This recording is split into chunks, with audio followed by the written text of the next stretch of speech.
members that are attending online here. I am Chad Satola, the Director of Solid Waste for Deschutes County. I'm Chris Ogren, citizen at large.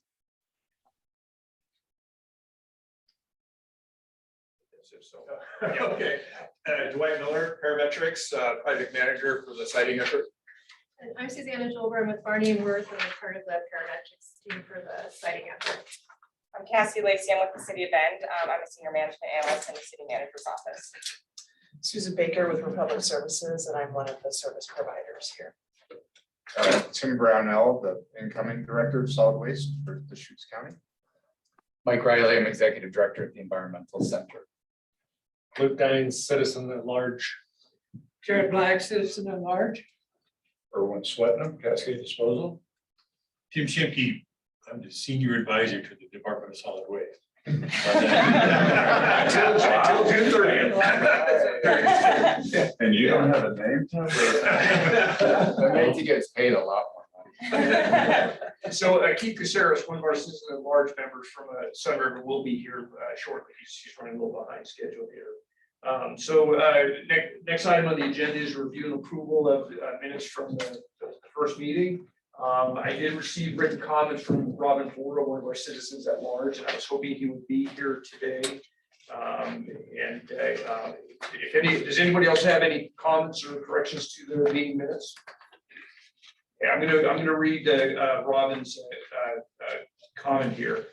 I'd like to have the meeting notes reflect my concern over the use of the proposed criteria. I suggest something like the following be added, perhaps before the last bullet under questions, discussions, issues. A committee member, Robin Board, expressed his concern that evaluating 31 criteria for each potential site, each with an arbitrary and small percentage weight, might overshadow obvious pros and cons of sites. For example, cost is important, but it's only included as haul distance with a weight of 50% of 10% of 35%, or a total weight of 1.75%. The committee members suggested that a simpler, more subjective evaluation, including obvious fatal flaws, would be quicker and cheaper way to narrow the list of candidate sites to be studied in detail. I would appreciate the committee's consideration of my suggestion addition. Thank you for the detailed notes, Robin Board. So Robin is not here today. We will enter his comments into the minutes. If you recall, we did have questions from Robin at the first meeting regarding the cost considerations. And like I said, we'll add his comments to the meeting minutes. Anything else? Motion to accept the meeting minutes as corrected. So moved. Well, are you okay? Second? I'll second. All in favor? Aye. Opposed? I'll abstain since I wasn't there. Yeah, same with me. If that's the right way to do it. Right. We'll note that. Okay, thank you. On to item number 3, discussion, recommendation on criteria screening. The one thing I did want to note, so in your packet, we have a revised table 1, which is with revised, it has the cultural resources criteria, which we made some revisions to, but also it has a weighting, so that an overall weighting for every one of the criteria. So what its overall weight is against 100% for the entire weight of the process. And it kind of gets to what Robin's point here was, that this is only 1.75% of the total weight. And so we wanted to, and it was off of his comment as well as some other comments, to have a better feel for more precisely what is the impact of each one of these criteria. Because it is 31 criteria, or however many criteria, and that, it does seem like they get diluted out. But the thing is that, there's a lot of different considerations that come into citing a facility like this. And so it does seem like any given one is pretty small, but they do in fact, all add up, and it's important to note that. And I think it is really good for everyone to take a look at how those weights are here to determine if, are those weights right now? when you look at them this way, are they the weights that you would really like to see, on each one of those criteria? So I just kind of wanted to note that. And here's Robin, right after I kind of give my, my point about his comments, so. I went to the wrong, I forgot where to meet. I apologize. I was just commenting about your addition to the minutes. And so one of the tables that's in the packet there is we did come up with a table that shows the weighting of each criterion against, 100% essentially. And it's there to look at. I saw that.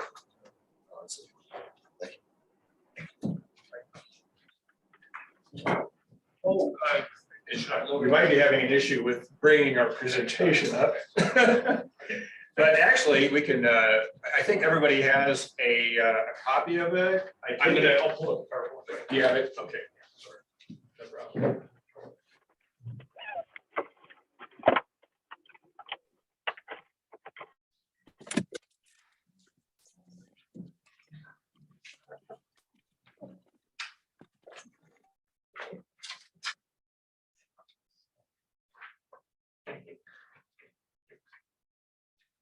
The first slide that we will really focus on is this one. It's the one with the inverted pyramid on it. Oh, you're with me. Everybody there. It doesn't read real well on the PowerPoint, so I figured everybody could pull up their copy of it out of the packet. Yeah. Okay.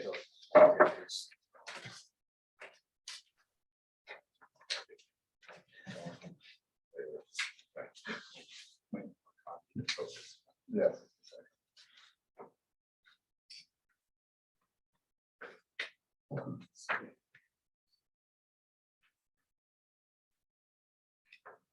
All right, there we go. Okay. Yeah, I'll call it done.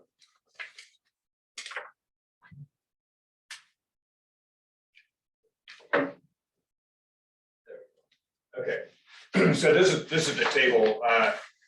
So one of the things that folks asked for at the last meeting was a little bit more detail on kind of how the process goes. And we wanted to put it in more of a diagram, one pager, what's the schedule? What is the kind of layout of how we're going through these efforts? So where we're at right now is pretty much finalizing the criteria. And so I appreciate, the conversation we had last time, the conversation we'll have today for any markups or any further comments on the criteria. And then we'll be finalizing those, and that really gets us started on the process. As I think I mentioned to everybody last time, we make a real point of not looking at sites until we're done with the criteria. We want this to be as objective as possible, so we don't want kind of a specific area out there, kind of driving where we might go with the criteria. So at this point, and back to Robin's comment to the minutes, we will do kind of a fatal flaw analysis screening across the county, as well as looking at some of those broader criteria that can be applied more countywide to do kind of this first screening of the county. Where are areas that look like you can site a landfill and the facilities in the county. So that's kind of this next step, and we will get started with that fairly soon. I don't want to get too far ahead because this is going to commissioners next, just for their review. But at the same time, this is kind of the time when we need to get moving. The schedule here is, as you see, we're looking at pretty much being through the broad and at least the start of the focused screening of sites by the end of next March. So less than a year out, and that's pretty aggressive actually. And so that gets us down to 3 to 5 sites for final, more detailed analysis, as I kind of described last time. And so that's what the the schedule up here shows. So essentially what we did is we kind of put some narrative to the figure, just so it was a little bit easier to kind of follow where we're going from here. So really this next step is to apply the fatal flaw criteria and determine what potential areas that can be facilities, sites. I like to accentuate the positive. So what are the possibilities of sites, not where you can't do it necessarily. So, but as it turns out, when you apply all the criteria, it'll probably cut out a fair amount of the county. And so it'll be a smaller amount of the county, obviously, that's been where a facility could be cited. And then that's where we kind of go from there and applying all of the criteria to start looking at sites and, where the preferred areas might be. And so that's kind of how we describe going through this. So the work that we're going through right now is what we call phase one, which is our current scope of work. And it takes us down to essentially to the 3 to 5 finalist sites that we will go into to full detail review of. And at that point, we really can apply a lot more of the criteria to those sites, because we'll actually do much more rigorous site evaluation, site walks, and that, which is really important for natural resources, cultural resources, really a lot of the engineering aspects, like geology, hydrogeology of these sites is to have that more rigorous evaluation down to those numbers of sites. That's also where we can apply a much better understanding of the cost of developing at a given site. And so back to Robin's comment about cost, that's when we can really start getting a much better feel for, what's the cost differential between the different sites at that point.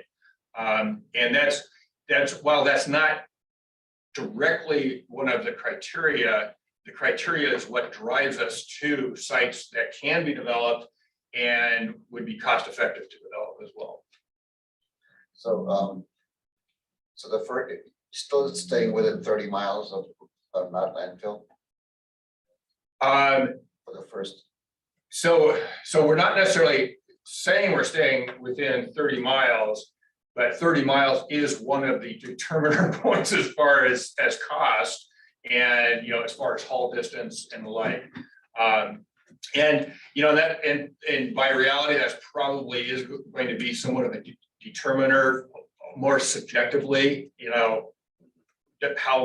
How much sense does it make to go farther than 30 miles from what we call Waste Centroid, which is essentially around Bend here. One of the other factors with distance, depending on the distance out, whether it makes financial sense for the local garbage trucks that are servicing, for example, the Bend area, if it's South Highway 20, whether it makes sense for them economically to haul their loads directly to the landfill site or to drop them here at non-landfill, and then we would haul them from the transfer station at the landfill. So that part of the economic plays into the distance of from the So site. that 30-mile distance might come after the fatal flaw analysis. Your first step is the fatal flaw. Yes, And when would that be done? fatal flaw analysis. Yeah, what do you expect? That is actually one of our first things that we do when we're screening across the site or across the county. We will be applying the fatal flaw analysis, those that we can apply through our GIS system, the county's GIS, as well as all the other GIS resources that we're using here. Those that we can apply for fatal flaw, we will be applying at that point to screen out areas, where we Would can. that be this summer, or is that? Oh, yeah, that's like happening immediately. Once we get the A-OK on the criteria, that's kind of our next step. And those will include sites beyond 30 miles. It will, because 30 miles is not a fatal flaw. It is a criteria, as far as haul distance, but it's not a fatal flaw. And then you get it down to 15 by March or before that. Before that, so the 15 will probably be, later in the summer. And then by next March, we'll be down to the 3 to 5 sites for the more rigorous analysis. And I think we noted this last month, but the reason our current scope of work goes just to that point is that once you determine these 3 to 5 sites, for further analysis, then you actually know what you're looking at and you can kind of scope that out and budget it.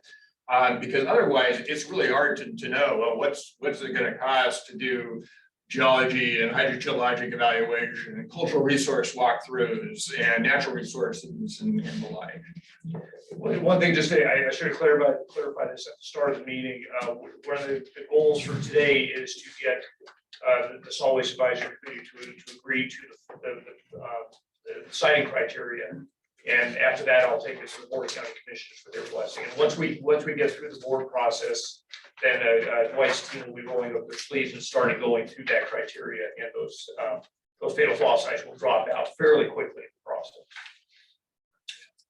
process. Not to say that a fatal flaw can't be applied later, once you actually get down to sites and even through more rigorous GIS evaluation, as well as site reconnaissance, that you can start applying some of it even further.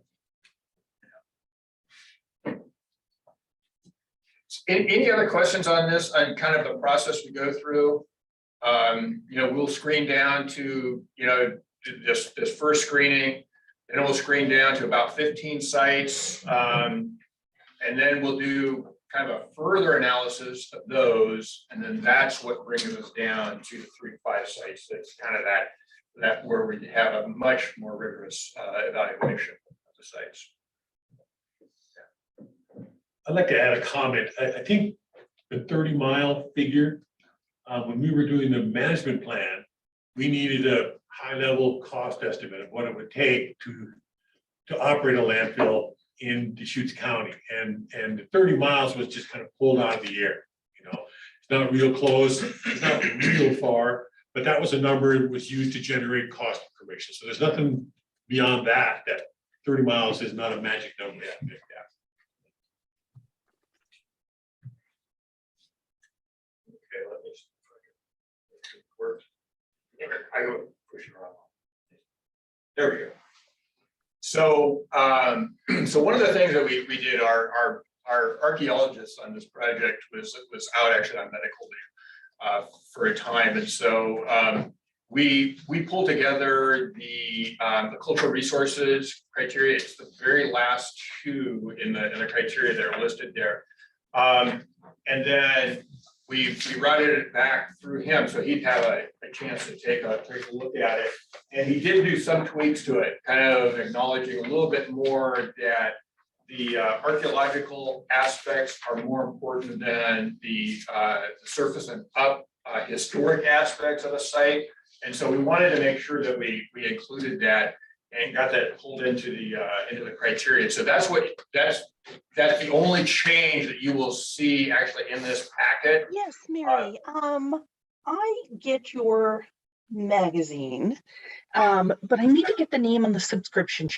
Somebody needs to. There we go. Okay. Some tactics. Okay. Somebody's. I thought we had a comment, a question.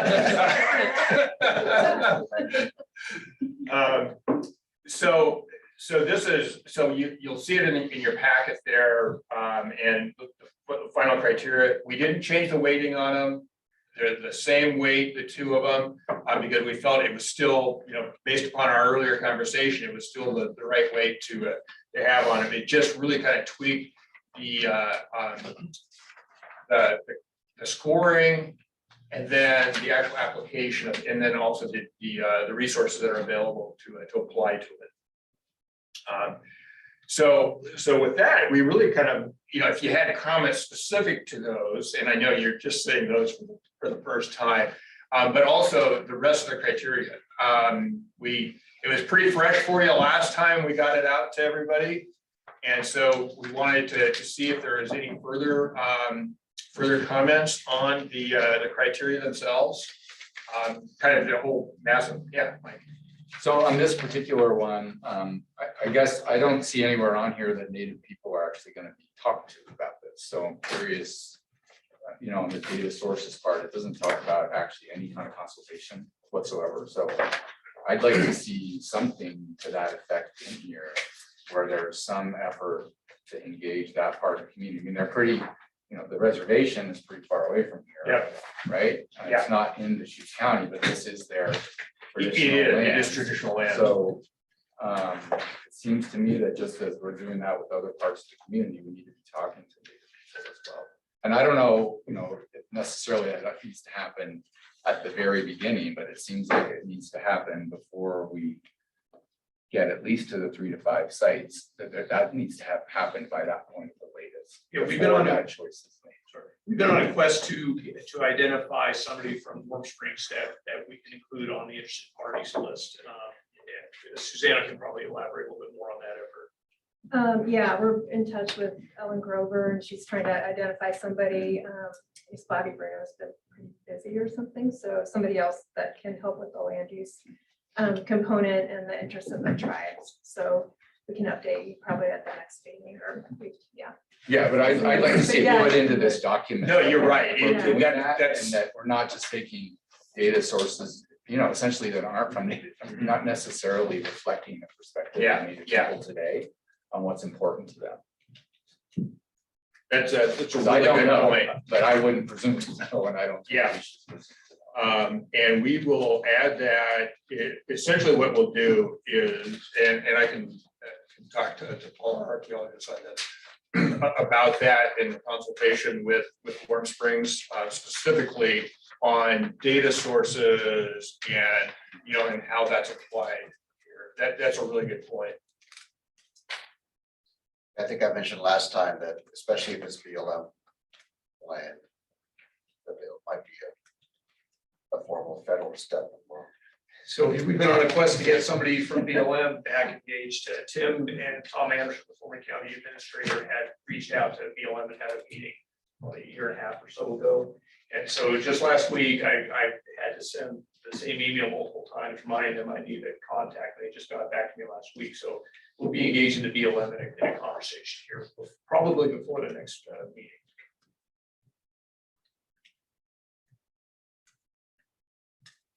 Yeah, that's actually been one of our challenges is getting the right resource right. people in some of these cases to pull into this. Yeah.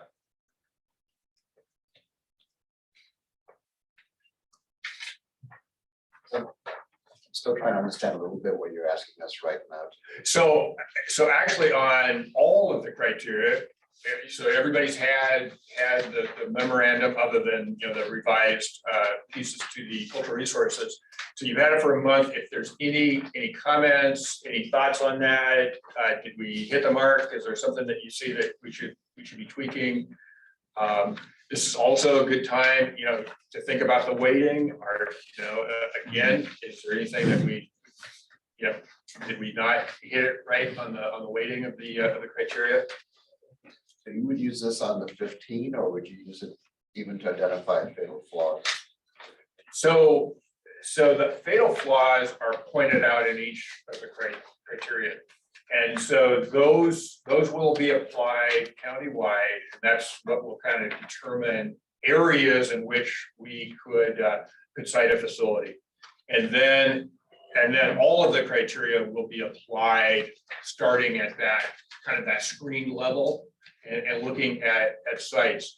It is pretty important to note that the thing that brings sites to the table is the ownership and, parcel assemblage and things like that. So we're looking at, okay, what properties are owned by the county, what properties are owned by other public agencies. And so back to the ownership criterion in here, so that we're not looking at every parcel out there, but we're using GIS to fairly quickly get to areas, or actually to sites and parcels that could be assembled, that could be potential sites.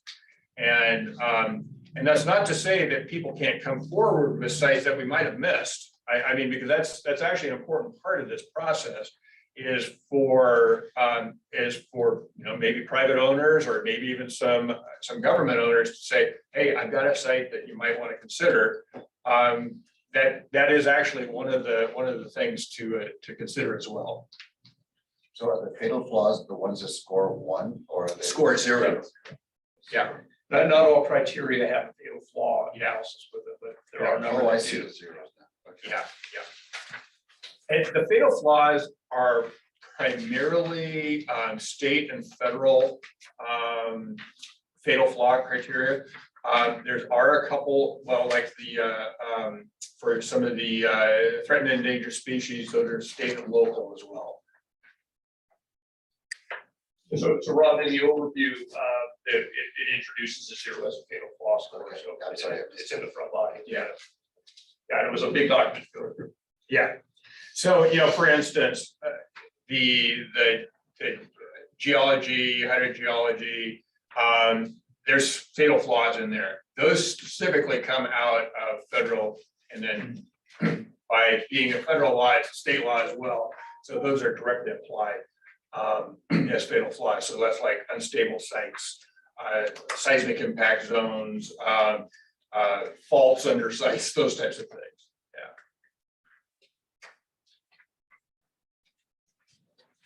I mean, the one thing I didn't see, other than this visibility aesthetic impact, I didn't see any reference to recreation resources in terms of how close something might be. And I don't know if that was talked about or considered. I mean, I just think it's something that's potentially going to come up as, the kind of thing that people may react strongly to at a given location. And there may be a constituency that is going to pay more attention. So I don't know how that can be reflected in these criteria other than that one. But it's not outright mentioned directly anywhere. There's things like places that people ride horses, people that walk and hike and run regularly, people that mountain bike. Yeah.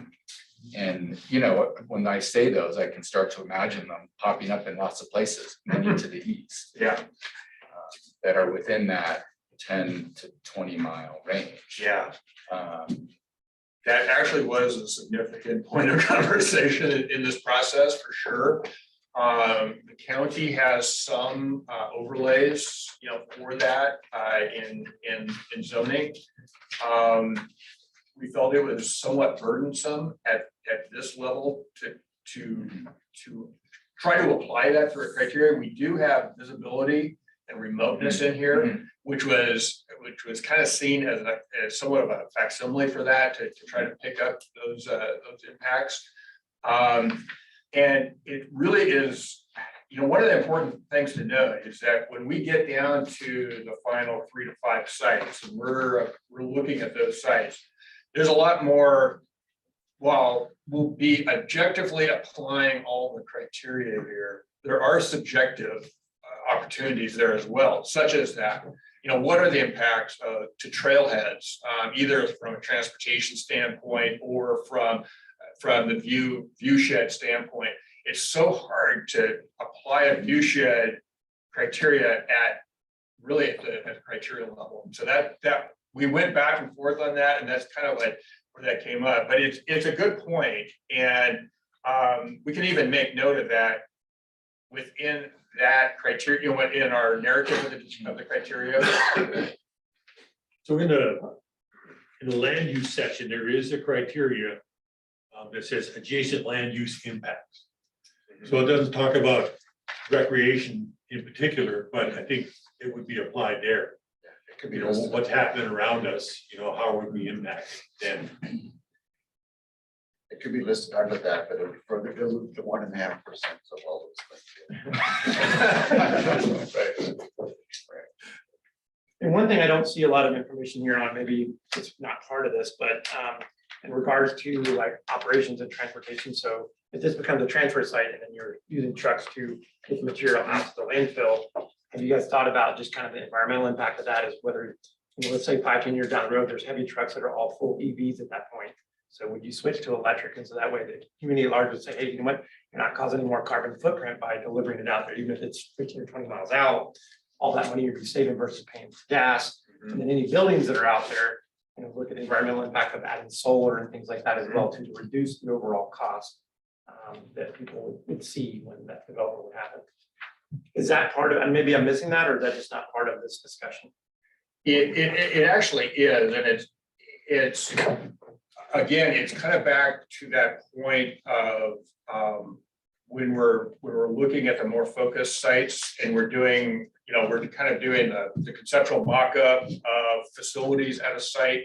You know, what are the opportunities for renewable energy? What are the opportunities, you know, for recharge stations, things like that, which actually came up at the last meeting as well. The idea being that, you know, even if you have a remote site, there's concern, okay, well, you know, with landfill gas, you know, we're not going to necessarily be able to clean it up to pipeline quality and then put it in a pipeline because there's no pipelines. But we could use it for refueling a vehicle because, you know, that's one end of all the haul routes that are going out there.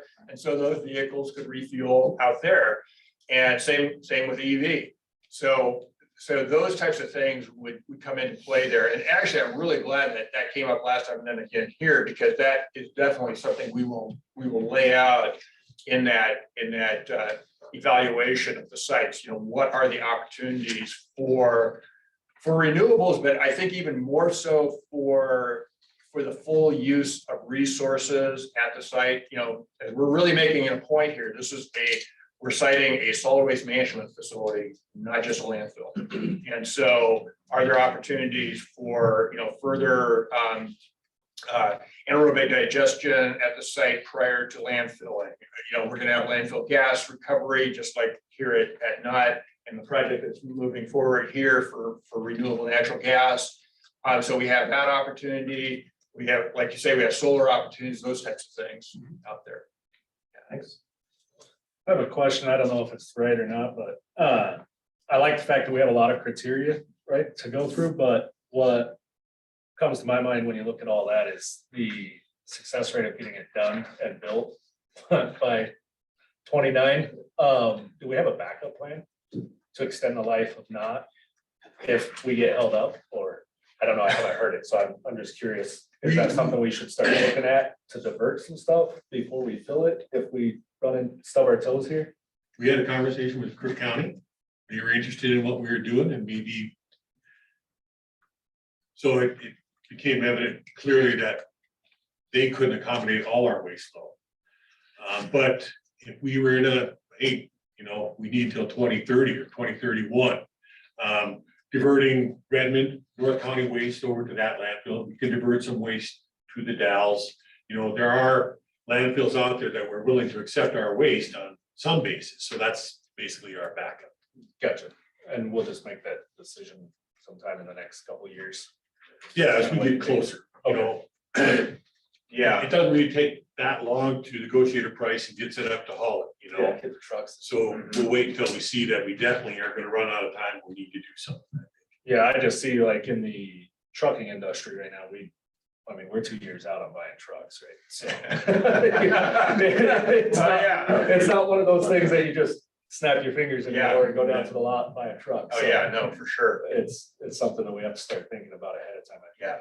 Yeah, and you know, and that's kind of the point here is that, you know, looking at 2029 really isn't that far out.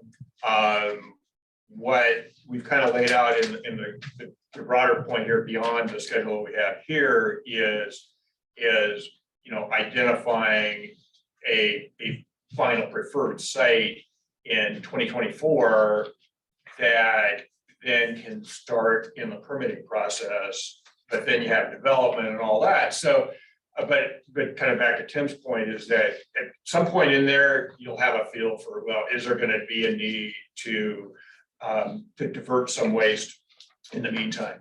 And that can go two ways. It can also be the fact that maybe waste generation goes up even more, and you know, so it fills up sooner. So making sure that you have a backup for that. Yeah, my thought was that if we looked at it earlier then there wouldn't be as much trucks or trailers or Yeah. purchase or infrastructure if we started earlier than if we waited till 2028 Yeah, to say Yeah. we're screwed.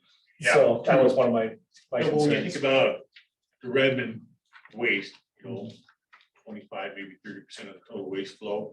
We're already putting that on trucks and hauling it to not landfill 25 miles. It's really no difference than sending those trucks to Crook County about the same distance, so that doesn't require a big capital investment to divert it that way.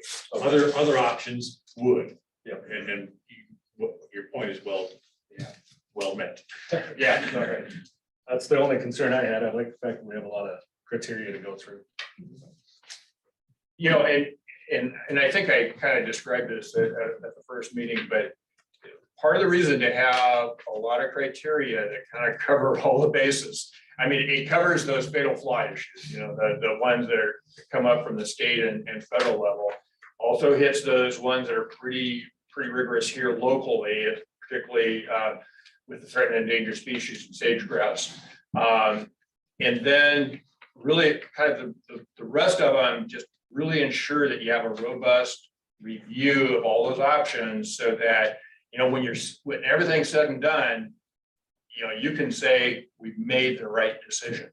And your commissioners can say, we made the right decision. And that's, really what this comes down to is a decision-making tool for you as an advisory committee, and then to advise the county commissioners, and that they feel that they have, everything they need to make that decision. Any other thoughts on? Well, on page 16 and 17, talking about water stuff, so as I was reading through this, I was wondering about first, how much water does the landfill today use? So what's the sort of, do you have a gross projection on what you're gonna need? And I was surprised to see that the water rights one, that it's not a fatal flaw to have a property that doesn't have water rights. Well, where's the water gonna come from that you're gonna use? Like Yeah. odd to me that it wasn't. Yeah, and so it's, We're gonna truck it all in. that's. You'd prefer not to, but that wouldn't be out of line, and particularly also with, essentially with rainwater quote unquote rainwater harvesting, and essentially by, retaining water that's running off of landfill or off of your lined areas prior to it becoming leachate. There are options of actually getting water. Most sites, I'm not sure what your water use is here, but I mean, we've had a lot of sites where we've been able to go in with a water budget and really shrink down their need for water. So we didn't feel that it was something that we could really drill down to and have. Sorry about that. and call as a fatal flaw at this point, but it would definitely be a big determiner when we get out there to those 3 to 5 sites, because if we're having to haul water, and that could be a significant cost. I mean, I just.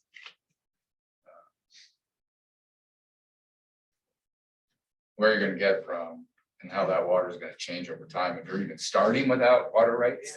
And then given what appears to be happening with climate change and, if you're tracking what's going on in the Klamath Basin right now, where those wells are actually not rebounding the way they have historically. So many people down there are not gonna have water. They're gonna be trucking it in just for their residential use, for their consumptive use. They're not talking about even for the land.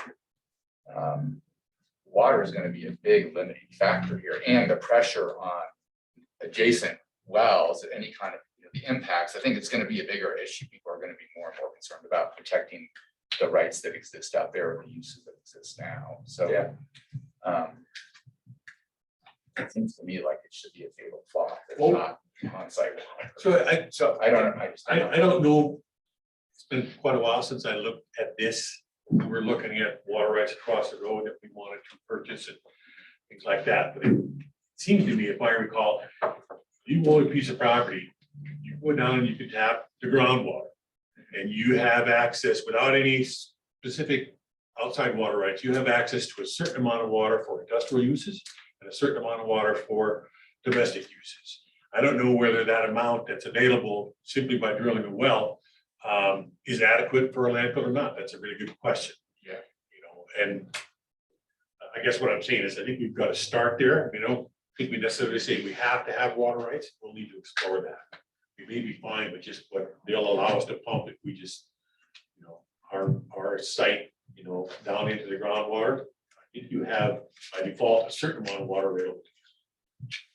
And I think we may have historically, but I don't know whether that, you know, how rapidly that's gonna change or for new use, right? Whether that's still allowed and then what the mitigation implications are.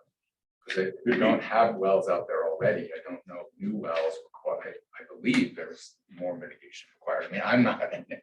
Well, I You think, know, I read about it in the newspaper mostly and go to a few presentations. I don't Yeah. know much about it, but I know enough to be scared. I think when it comes to water rights, for the most part, like if you have an ag water right, you can't use it for the landfill, right? Like you. Well, you right, have to there have may an be, industrial there's those water right. issues as Right. well. So even if they have a water right on it, they're not gonna be able to use it if it's not the right category. right, it needs to So be the right they're gonna one. have to get some sort of a So water right. maybe and a it's not, well, yeah, Because they're not gonna let them use ag water to operate the landfill.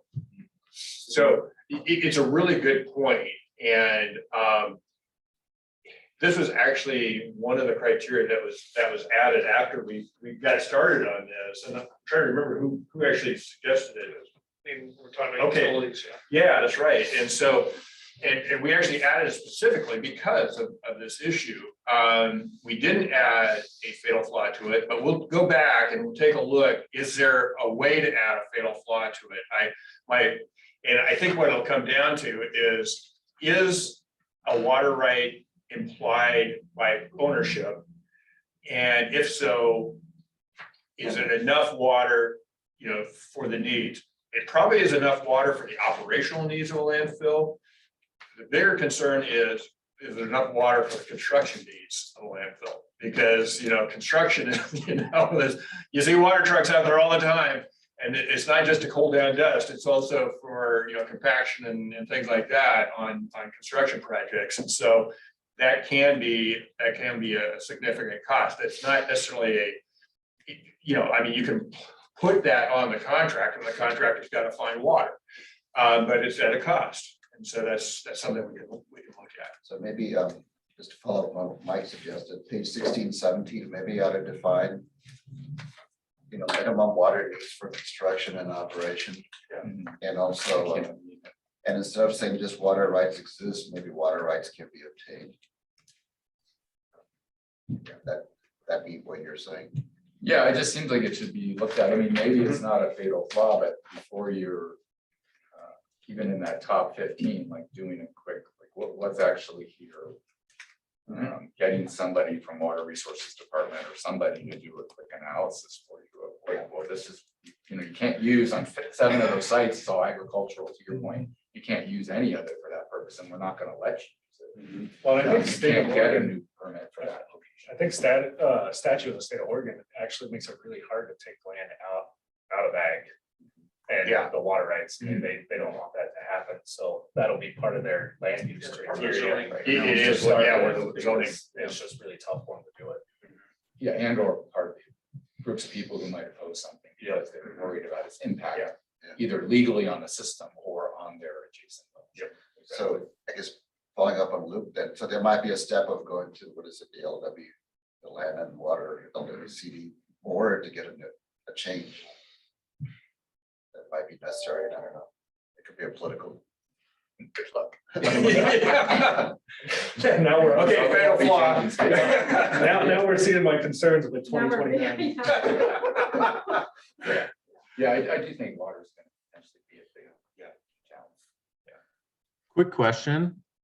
Do we have any information on the, you know, amount of solid waste management facilities either in Oregon or in the country that either do or don't have water rights as a comparison that might help contextualize like the need in Deschutes County? Like have other organizations done it successfully without? Yeah, and we can, kind of look into that. I think it's probably more what has happened in Oregon for other like industrial uses and, you know, which would probably be helpful so that you're at least applying it in state and those uses for non-agricultural, non-domestic needs.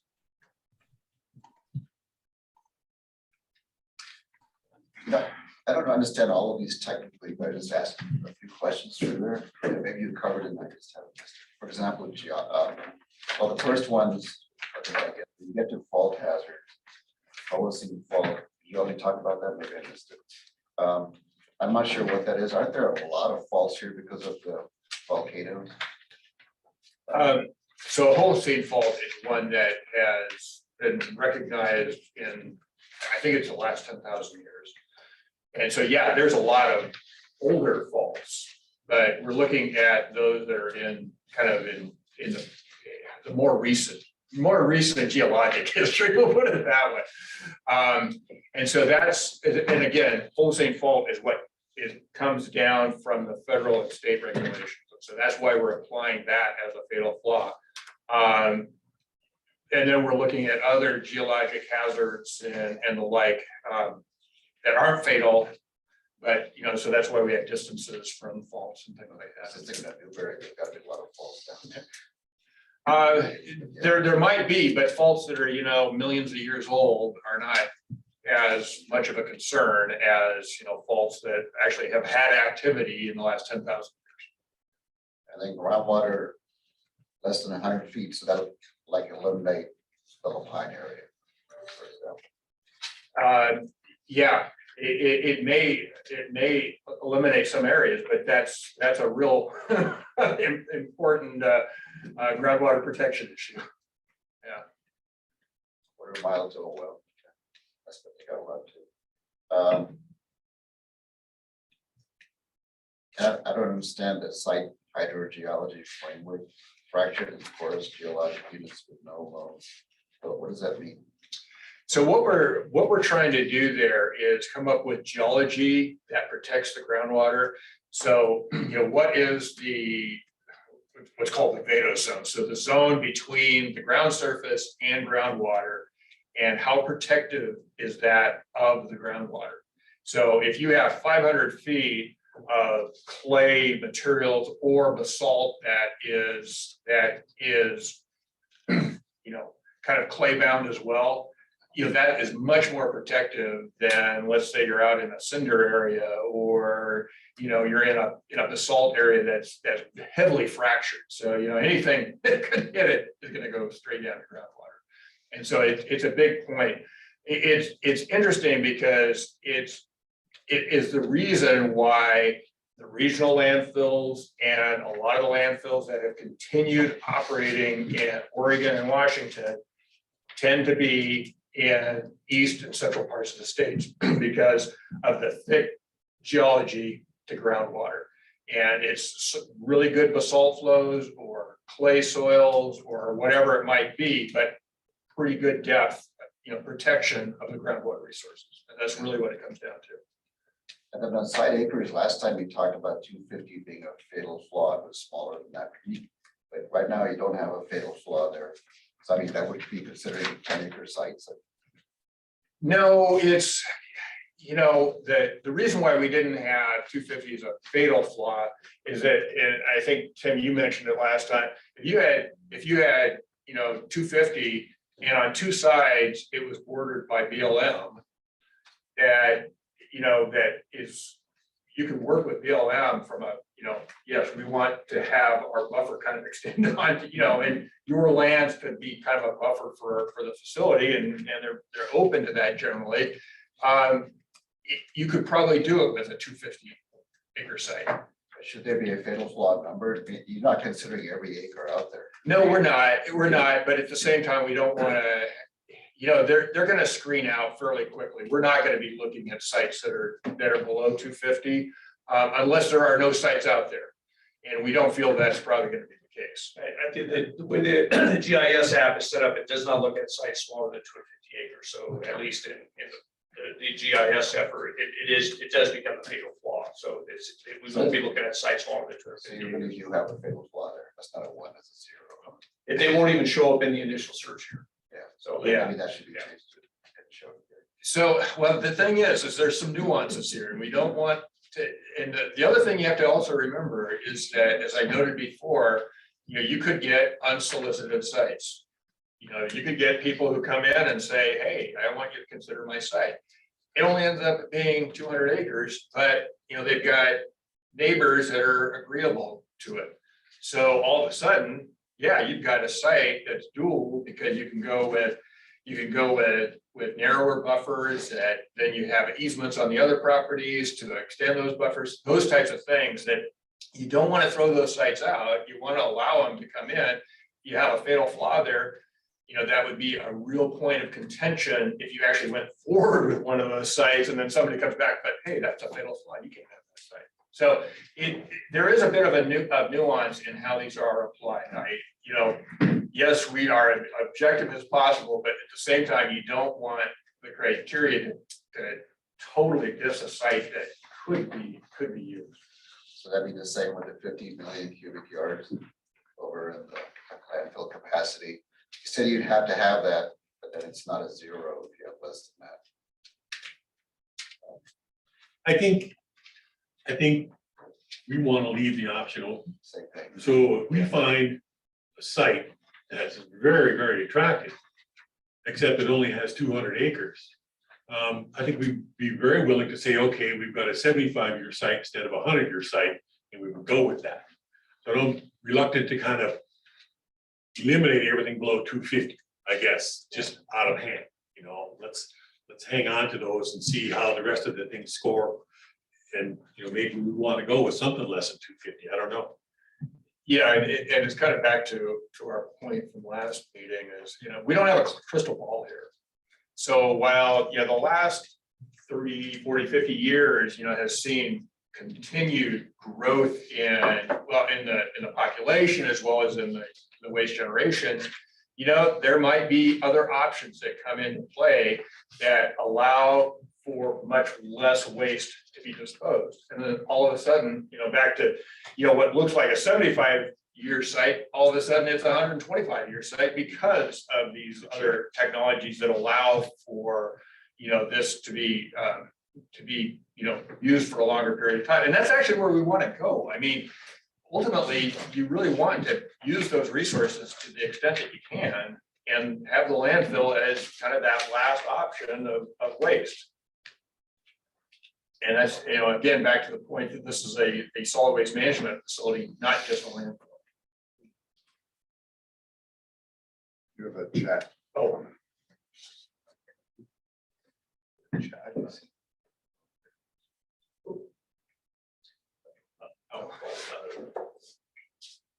Yeah, I was wondering if we should see if there's anybody remotely who wants to say something that Yeah. hasn't been assertive enough. Yeah, any questions from the Ethernet there? Commissioner DeBonne here, if everybody can hear me. Yeah, we hear you. Great. So as I'm listening, thank you very much for getting involved, everybody. I just want to kind of think about the scope of this. Remember, Solid Waste Advisory Committee recommendation citing a new landfill in Deschutes County.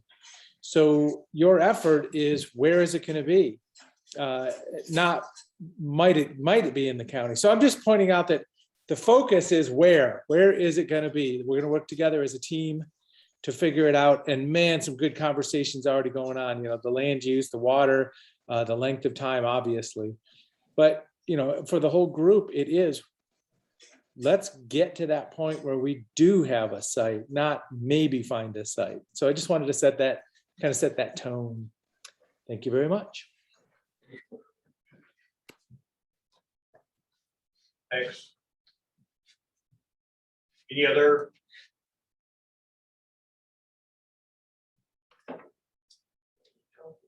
That's what I was trying to see. Maybe we can go to participants because I should probably get them in the minutes anyhow. I have one kind of general question, and I don't know like if it make, I mean, it makes sense to me, but I wonder, has there been any consideration of population trends and where the area is growing and like putting the landfill close? I mean, I'm sure that we're putting it very close to like the population centers, but as the county grows, are there any like demographic things that are changing, or you know, if this is going to be around for 100 years, is there any consideration of like maybe moving it further towards some of the or closer to some of the smaller communities that might grow a little bit more rapidly? I don't know if that makes sense or not, just throwing it out there. We are quickly growing, and if this is going to be around for 100 years, it might just be worth considering how population dynamics change over that time. So just so I'm clear, Chris, so are you kind of looking at that from the standpoint that it's more efficient to have it close to a population center, or you should be planning for a site that's farther away from population centers so there's less impact in the future? Yeah, I mean, I guess it could go either way. Like, yeah, I mean, balancing that like desire to save money, but also not have it negatively impact communities, just like considering where the main concentration of population is and how that could change, and just looking at forecasts for population growth as we're considering potential sites, I guess. And I don't know how, you know, I'm not the expert here, so I don't know how we balance the desire to save money and also keep it far enough away from folks that it's not gonna disrupt things, but just worth considering, I think, what Deschutes County is gonna look like in 50 years.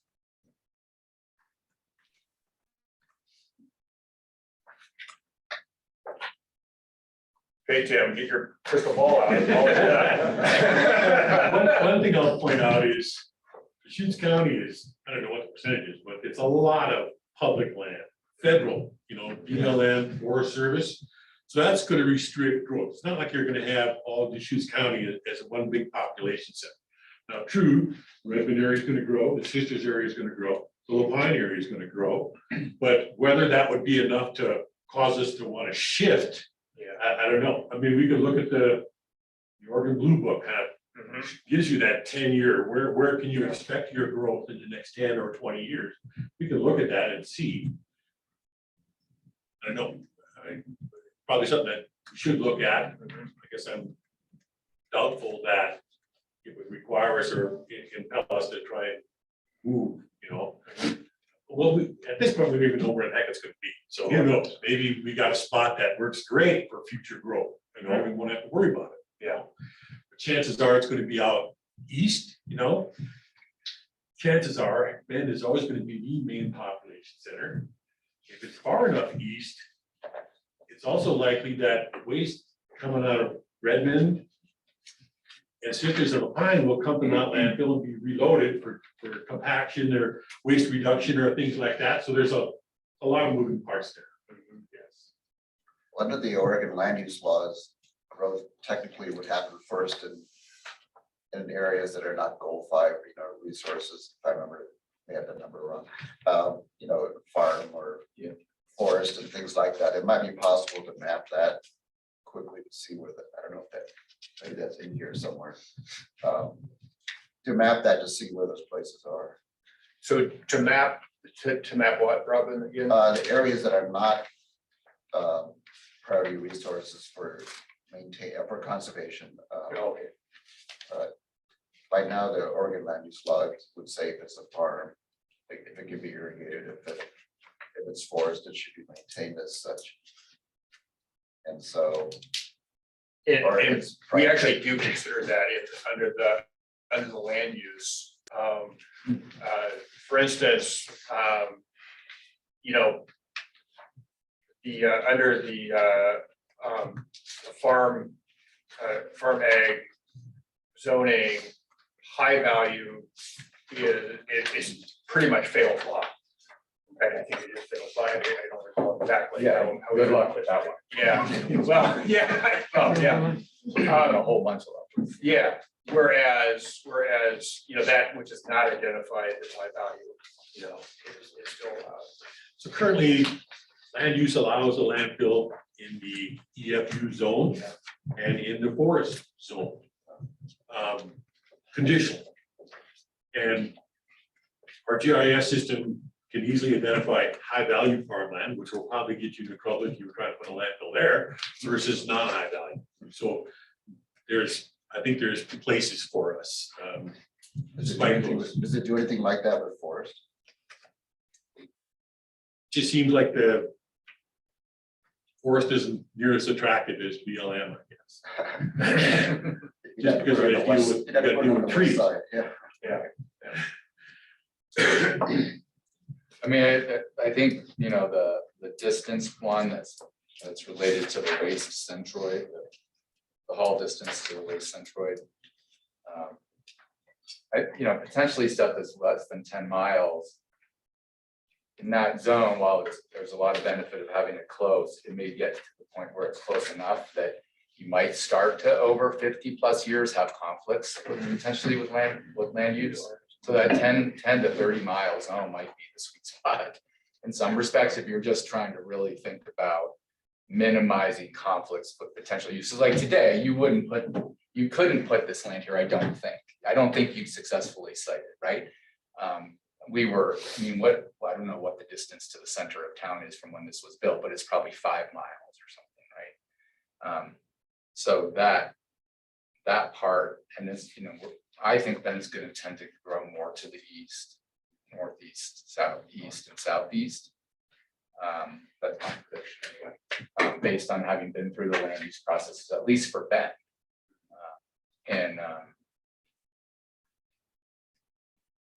So yeah, and then you're just going to have more people in that zone wanting to live there, even if they're technically outside of Bend, they're in the county.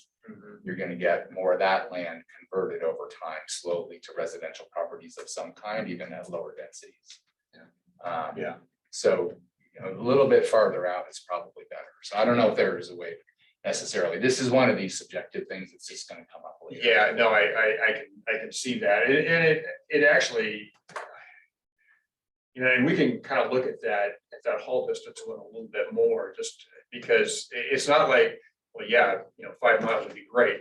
Yeah, but only from a haul distance. Right. No, That's not gonna happen. That's only one criteria. Yeah, just for what? But we don't want that to kind of skew it. So maybe it's like, okay, you know, greater than or at 10 miles, or, you know, between 10 and 15 is the best, you know, and then, you know, less than 10 is the same as, you know, more than 15 or something like that. Just so at least we kind of recognize that it's not really that high value to have a site that's really close. Yeah. Although, I'm not sure if Chris, was that your comment? You wanted it close to reduce haul distances? No, I was just saying I'm not in a position to judge, like, to weigh the merits of, you know, having a shorter haul distance versus disrupting or whatever, causing negative impacts in the community. I just think it's a discussion we're going to have at some point of where the sweet spot is. Yeah. So I just think all these comments are great in that regard.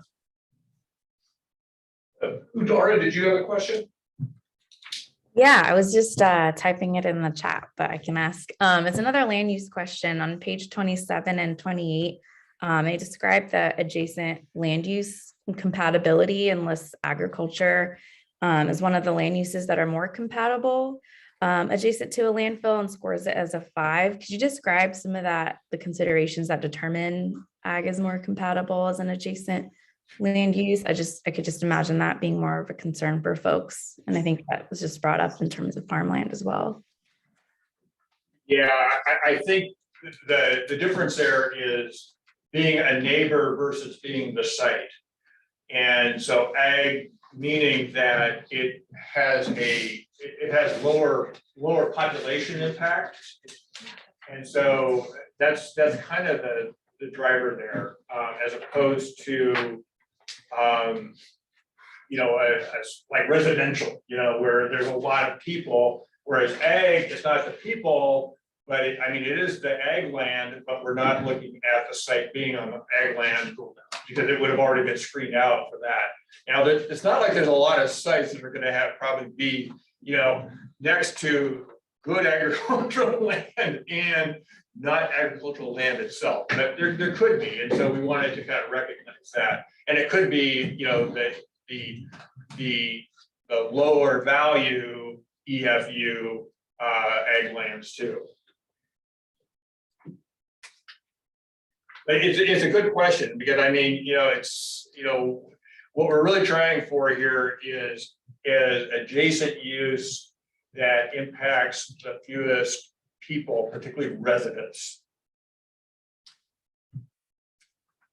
I think that, once we decide on a site, wherever that is, we should be thinking about, okay, how do we protect this? I mean, surface mining zone has a surface mining impact zone, you know, so people can develop inside the impact zone, but when it's got that designation, they know upfront, hey, the surface mine was here, you're gonna be subject to noise and dust, and you know, and you can't complain. I don't know if we could do something like that on the landfill side, but I think it would be wise to do whatever we could to protect that site from that encroachment. That's a really good point. And yeah, you can kind of push that off by going farther out, but I don't know if you can hold it off forever. Yeah. Right.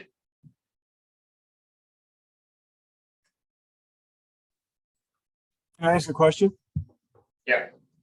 Thank you, and I appreciate it because I'm not formally a member of the committee, so I just want to make sure that we don't lose sight of this. As I look at the criteria weighting and I look at the natural environments, the one that I don't see listed that I expect is a fatal flaw and have checked with the Department of Land Conservation and Development, and we have adopted into our Deschutes County Comprehensive Plan, is the Metolius Area of Critical State Concern. That is a 10-mile boundary from the Metolius Basin, which goes to approximately the city of Sisters, which precludes large-scale developments. And it doesn't define exactly what they are, but there are water thresholds, et cetera. And I would just want to make sure that's on the radar, because I haven't heard much discussion about even potentially locating it northwest of Sisters, but I just would think we'd be remiss if we didn't have that on the radar at some place. And I'm not advocating one way or the other. I just don't. No, that's yeah, no, that's great, Nick. Can you drop in the chat kind of that a little bit more, like the citation for that? Yep. That'd be great. Yep. I think our GIS people have mapped that. That's what I thought. Area. We did include it in there, yeah. Okay. They just didn't call it specifically out within, yeah. You know, along those lines, the wildlife combining zones, those, maybe Nick knows better, but those don't include the mule deer winter range, do they?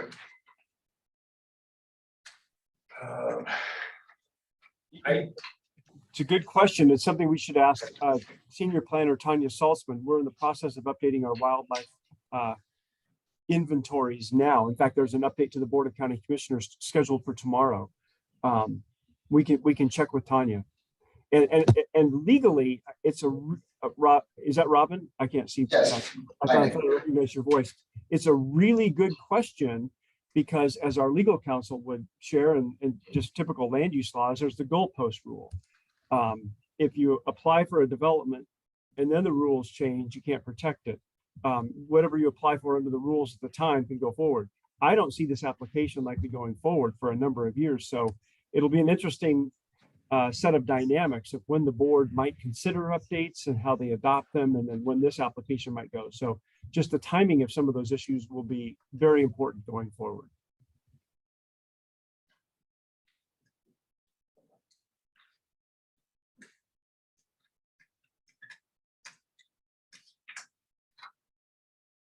I guess as a summary comment, I think it's a pretty good comprehensive list.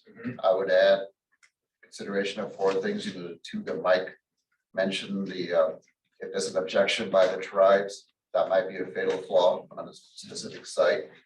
The recreation use of the site, what Nick mentioned about the Metolius Basin, and I think we should look into that mule deer winter range.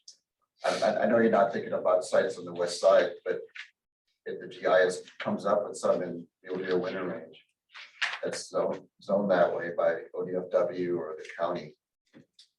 We may want to give that, I don't know if it's a fatal flaw, but it may be close to it or at least a score.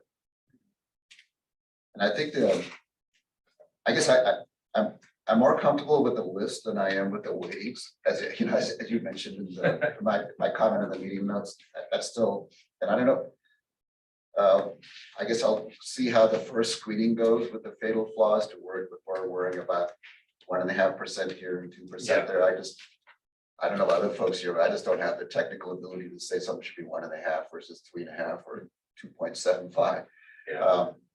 And there's so many that my concern is that you could get skewed in the math, and it could lead you to something that if you just talk about it is intuitively not what you want to do. You know, I think one of the things that the criteria, particularly, you know, doing the screening with the fatal flaw, and then the broad site screening after that, just applying most of the criteria, will probably get us down to a fairly reasonable number of sites to look at fairly closely. And that, you know, one of the important things in a process like this is to make sure that you don't throw out possible sites, you know, for things that you don't have enough information on. So that, you know, that is part of the reason why we kind of do this in steps.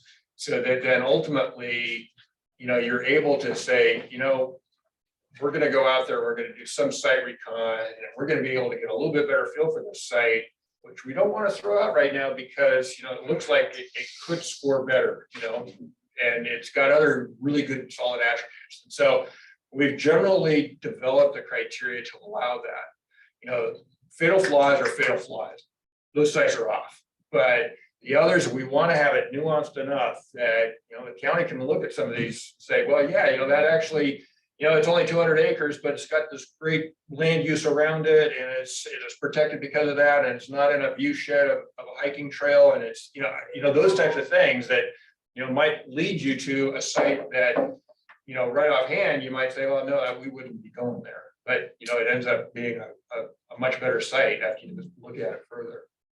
So Dwight, have you ever seen in a process like this where you have your initial criteria, they help with the screening to get it down to, let's say, the 15. Would you ever see at that point, you're pulling out some of the criteria and you're doing a reweighting, this group and the board reevaluates the weighting criteria at that point to go to cost, to go to environmental impact? You know, it could be, yes, we have seen that. I wouldn't say necessarily kind of a wholesale, you know, reweighting of things, but looking at, you know, once you get into it, it's like, wow, you know, this land use really is the critical issue. We need to put more weight on that. And so you do. And that's kind of how you get your sites that, you know are going to be able to make it through your process, because, you know, there are different risks in doing this. But, you know, really your biggest risks are ultimately time, you know, because of 2029, as well as, you know, cost risks. I mean, as Robin knows, I mean, you know, one site could be a lot more expensive than another site. You got to make sure you're considering that. And so when we get down to that fewer number of sites, we can start looking at those things a little bit more. Is this site going to be able to go through the process in a timely manner? No, because it's got a rezone, it's got a conditional use process that's going to make it even harder, and, you know, those types of things. Yeah. And yes, we have looked at that in the past. But I mean, ultimately, they're other than it can't violate any law, right? Yeah. And, I mean, other than that, ultimately, it does come down to sort of some weighting of a set of values. Does this fit for the community or not, right? Yeah. And that's not, in the end, that's the commissioner's decision. It's not our decision. We recommend something to them, and then they take it from there, right? So that is what is going to happen. it's going to sift out, and there's gonna be some set of criteria that are gonna emerge from this, and this method here is great to kind of give us a sense of, well, seem pretty viable, and here's the pros and the cons. But then there's these other criteria gonna show up, and partly it's gonna be who makes the most noise, how much, all that sort of thing, and we're gonna get basically something different than this, which I think was your point also at the very beginning, Robin, like this is really helpful. And we're gonna end up with a filter that's not gonna look just like this at the end to make decisions. Yeah. And final recommendations. Keep in mind too, at the start of this, we're gonna have Yeah. Based on all, the current conditions at the time. we could have more than 100 sites to take a look at, and there needs to be. Yeah, so there has to be a way to do it. Oh, yeah, no, exactly.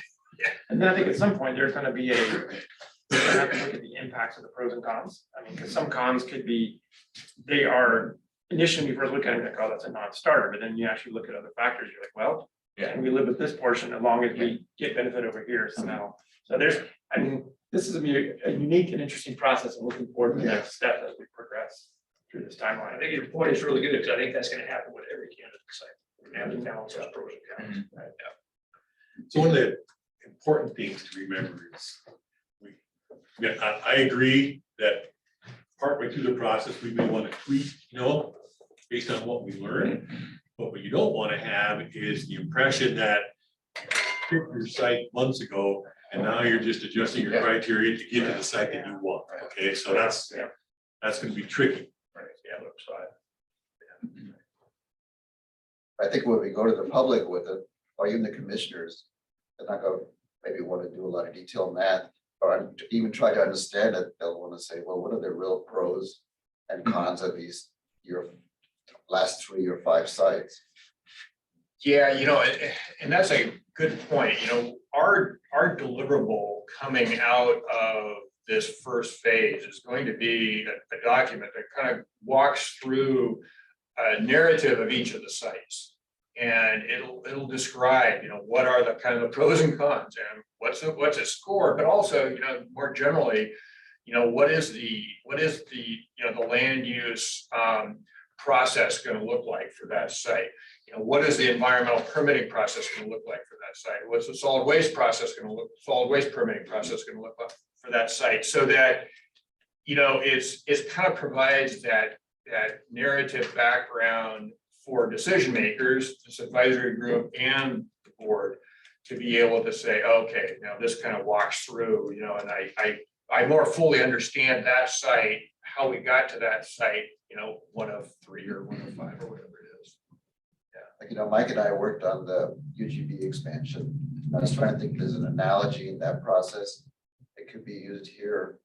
But there we talked, well, it's gonna be really expensive to get sewer there versus moving it over here, or Eston Mule Deer or farm use or something, but it wasn't anything. I don't remember us going through anything quite this elaborate. It was more like, here's 3 or 4 things that really make a difference. Yeah, there was some scoring. Some scoring, but I can't remember. Yeah. How long ago was that process?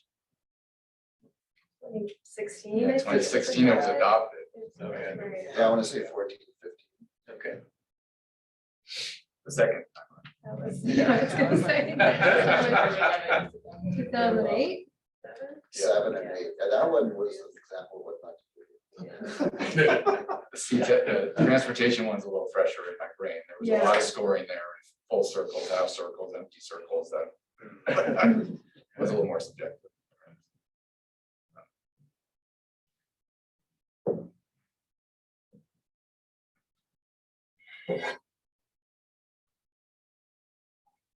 Well, the reason I asked that is that, it's good to look back at past processes, what worked well, what didn't work well, but then also just kind of what the public sentiment was. Those, did they feel that they were listened to, and Well, on the UGB, Brian Rankin with the city would be a good contact. He was part of that. See what recommendations he'd have. And there was a lot of legal requirements for that one. Yeah. Right? They're just around EFU, and there's a state lays out a whole process you have to go through. there was direction also that came down from the state, because it had to be redone, so there was a pretty tight boundary within which you could operate.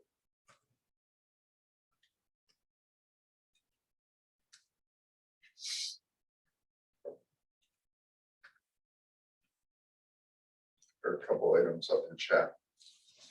And you probably could stop sharing if you wanted to, Chad, and then you could see people a little bit more and be able to pull up. Okay, great.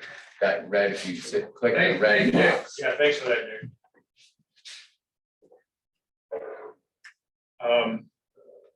Actually, what have you, gotta go into the slideshow, I wanna make sure we got some.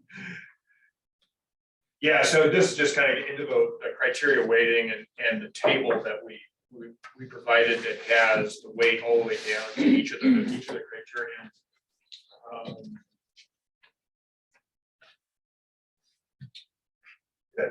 Yeah, okay.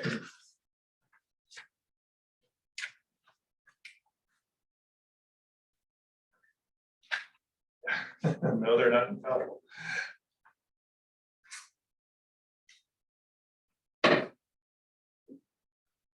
Yeah, thanks, Bill. We're just looking at your chat. Yeah. Kind of similar to the conversation we're having. Yeah, for sure. Yeah. Yeah, I just thought I'd weigh in on just past experience myself. Yeah, that's great. You want to know next slide? Yeah. Yeah, we can go. Yeah. Yeah, I wanted to make sure we had some time for our stakeholder conversation. Not that I don't want to have any more conversation on the criteria, but this actually might spur some further conversation, and then we can wrap back to it after you kind of go through these Okay, slides. okay, so we'll have the vote after. Yes, after this. yeah, Okay. yeah. Okay, so, yeah, I'm Susanna again, and I work for Barney and Worth, and I'm doing the communications and outreach on this project. So we have just wrapped up a series of stakeholder interviews. Some of you were interviewed by either me or probably Aubrey Koenig from Barney and Worth also. And we're just want to reiterate again, you know, where if you went to the last meeting or saw the slides from there was that funnel, and we're kind of at the actually, it was a pyramid. No, that's Yeah. we're at the Yours is a pyramid. we're up here in the funnel. We're kind of at the bottom rung of that pyramid where we're just kind of tailoring the outreach to the scope as we narrow the sites. And so right now we're just at that really broad level. We have a lot of people that maybe are sort of interested in this process, but I think from our stakeholder interviews, we kind of gathered that people are not that interested yet until there's sites narrowed and until they know how it's going to affect them and where the sites are going to be. So just some themes from the interviews. We reached out to about 20 folks. We interviewed 12. That doesn't mean we're not gonna interview people anymore. It just means that this is what we've gotten done in the last like 2 weeks, 2 or 3 weeks. And so the 12 people, some of them were SWAC members. Some of them were representatives of the cities of Redmond, Sisters, Lapine. We couldn't reach anybody. We're still trying. We're trying to reach the tribes. There were some environmental interests. Let's see, folks from DEQ, some of them were on the call here. And we'll be talking to them more, the permitting agencies, as we go along. So common themes, you know, is that delicate balance. The site should be close to town, but not too close. So that's going to be sort of the struggle and waste into that 30-mile idea of the waste centrally.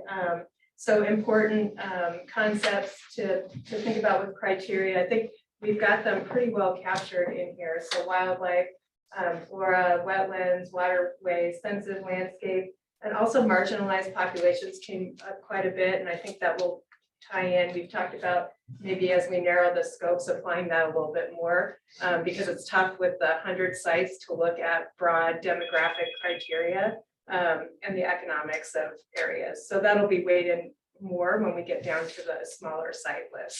But the way that ties into communications is that we need to be kind of outreaching more to groups that are normally not involved. So Latino Community Association, of course, the tribes were mentioned, the Central Oregon Black Leaders Assembly, A host of other groups were mentioned, and those will all be in a summary report and be tailored to kind of the smaller group of sites. People also mentioned, I didn't put it up here, but the recreation piece was mentioned a lot, and that will be in our report too. But I was surprised at how many people mentioned impacts to hunting, fishing, hiking, birders, all that kind of thing. So it is something we'll probably want to keep in the back of our minds and on the criteria ranking.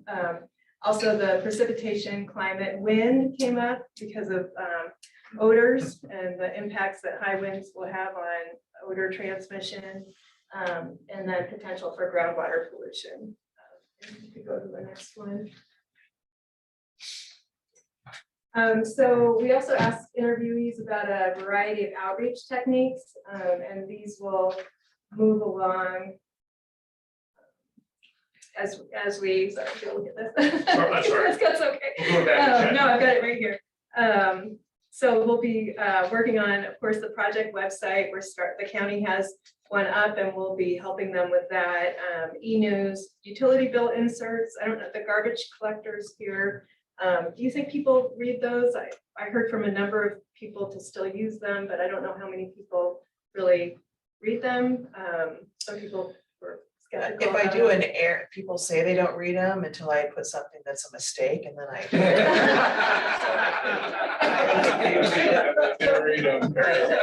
You put them in like every once a year just to see. Just in there. I've noticed if there's ever something wrong, you know, reach out about it, so it can be effective. Okay, great, okay, that's good to know, okay.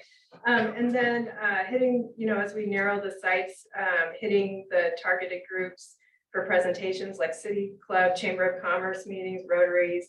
EDCO came up, I didn't put it on the slide, but that came up, and then regular Board of Commissioner work session updates. Work to engage groups early. Once sites are narrowed, really focus on the impacted people. And this conversation here makes me realize also not only the people, but the farms and the adjacent users too. Going down to that bottom bullet is, a good neighbor plan if people are near, but I think we probably need, if it ends up being an ag site is next door, we need a good neighbor sort of agreement or practice with that too. And there's a lot of examples in the valley because there's so much nursery stock and things being built where close to cities now and close to industrial uses that are impacting those farms. So I think there's a lot of good models out there. And I think that's about it. Next steps. We're working on this week, actually, website content to update that. We'll have FAQs, project fact sheets. We're also going to have an online open house, and that'll probably run for 3 weeks. And that'll probably be a little later in the process when we've got the sites narrowed, so people can find out more, weigh in on them, give comments, things like that. And then we'll target the outreach to the process of the site selection, and we're going to be developing a toolkit. So does anyone, I know I interviewed some folks in the room and that are online. Does anyone have anything to add as far as things I might have missed? No? Yeah. I think this is good work, but I would add the people there, we know there are interest groups that tend to resist a lot of things and find who those are and approach them early. Yeah, that's a great point.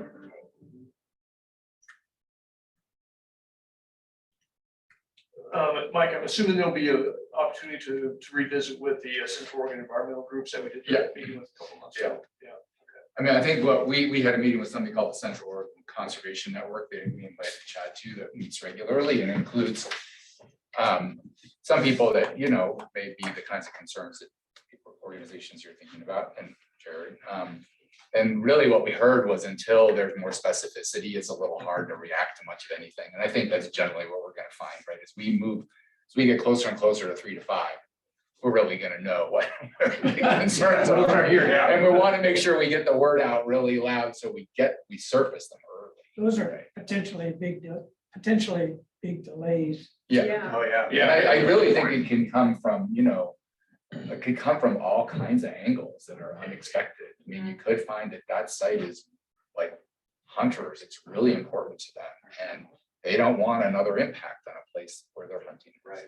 You know, or it could be, there's a big environmental concern that for some reason we didn't see. You know, or a neighborhood group that doesn't like that view. I mean, they like the view and they don't want it to change, you know, but it's only 12 people, right? But they, so. I think it'll be hard to find a site that doesn't have. Yes. Somebody Right. opposed to it. Right. It's gonna- I think I got a letter once a month for like 6 months because they're trying to put a cell phone tower out on 20. Uh-huh. So many citizens trying to like, Yeah. fight it and sue it, and we're like, you know, doesn't matter. We're gonna see it anyway. So, let alone a landfill, so I'm sure it'll be very interesting to see how that goes. Well, you know, it's also one of those things that kind of comes back to what you're saying, Mike. There's this cumulative impacts kind of thing that, you know, for like the hunters, you know, first off, that maybe, you know, a trailhead closed because, you know, for whatever reason, it was on private property.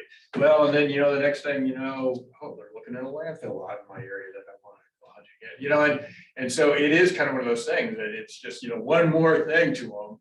And and that oftentimes where you can also look at it from what are the opportunities for mitigation of that. So, you know, maybe it is, you know, people are concerned about recreational impacts. Well, maybe, you know, the county actually looks at a piece of property where, you know, you could put another trailhead in that's actually better for everybody, but nobody had ever considered having a trailhead there.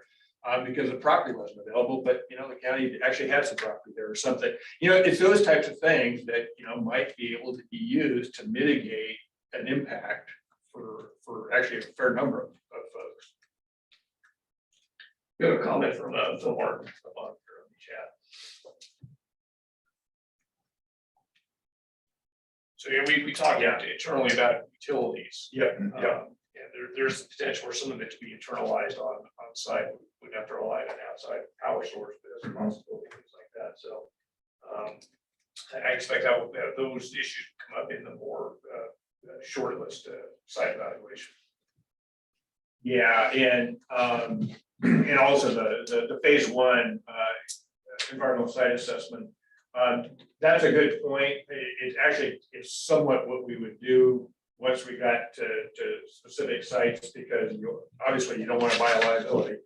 And so that would definitely be one of the things we would look at. Thanks, Bill. I think of irrigation canals as a form of utilities. And if a site includes, there's a lot of irrigation canals. If a site includes one, there might be some difficulty rerouting it. Yeah. And so that could be a consideration.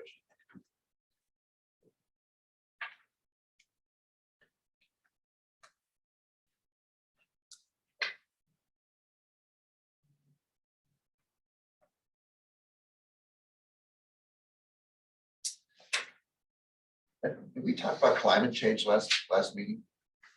Legislation and state direction. You know, there's gonna be a lot of changes over between now and 2000, maybe in the next 7 years on that, depending on elections, I guess, who's in office, but I don't know if Nick Lilac might know better, but LCDC, you know, they got the climate friendly communities now, the new direction coming out. And there might be something in there that might wind up affecting these criteria, besides haul distance, obviously, less greenhouse gas emissions. I'm a little familiar with those rules, and those are more for the urban areas. Yeah, they're more for the MPOs and like urban stuff, not for. You don't see anything coming out that would affect the land. Not in those rules, but there might be others, yeah. I mean, other than, you know, methane production, for creation of methane, this landfill is gonna be farther down the road, the closure of this one, and what we're gonna be dealing with the methane there. Methane capture methane capture rules could just get. They're already here. Yeah, they're here, and they could just continue to get tighter. If they get tighter. But you know, Really important for the next 10, 15 it years. is, and you know, I think where we're gonna see this impacting this process is impacting it in a positive way, from the standpoint that, you know, looking at alternative, you know,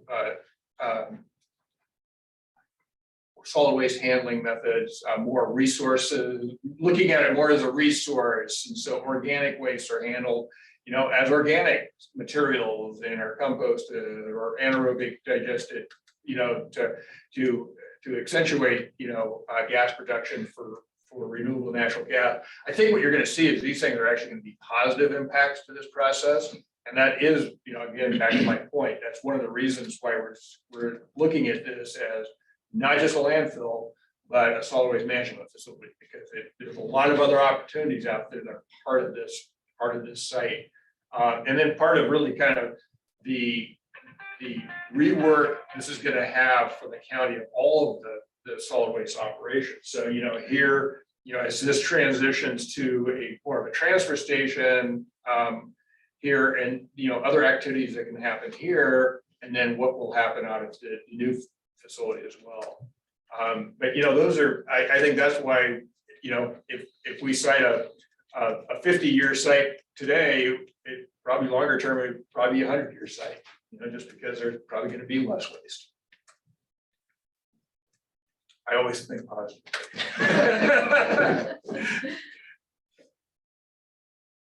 I mean, I think water is the other place the climate's gonna come into play. Yeah. Right, yeah, even if it's people just getting much more concerned about protecting their rights, even if it's not triggering changes from a regulatory perspective or a legal perspective, I think that's the other place, because if the drought persists, if 3 years from now it persists and decisions are being made in that context, it could be a different game in terms of how people perceive the threat. One other thing I did want to note is, and we've been talking about it kind of longer term, within our kind of on the consulting side, actually, and I'm not sure how much we've talked about it, Chad, but it's looking at using some of the environmental sustainability rating systems to look at how sustainable the process as well as the ultimate project is. And so, so one of those is to Institute for Sustainable Infrastructure, ISI. And they've developed this, what they call their Envision rating system. And so I'm one of the practitioners of it, and it's actually a really good system. And you can have a verified site, you don't have to go that way, but it just goes through a lot of really good ways of looking at sustainability and resilience in your operations, as well as in the construction of the facility and the planning of the facility. And honestly, this is one of the first things that is part of that process, is a solid community process to determine what you're going to build, so that you build the right thing. And so I think back to this point, I think while you may not want to apply that explicitly, it's still really good to look through some of the process that goes into that, because it really does help to kind of get you centered on, well, what are we really wanting to build here, and to make sure it's the right project. Right, that's a great point, because I mean, as we think about this, the site we end up eventually declaring as the right location and we go forward with, it's going to be impactful for 50, 75, 100 years. Exactly. That's a long time to really think forward on that. It puts a lot of weight on our recommendations, right, thinking that far out. Yeah. Yes, yeah.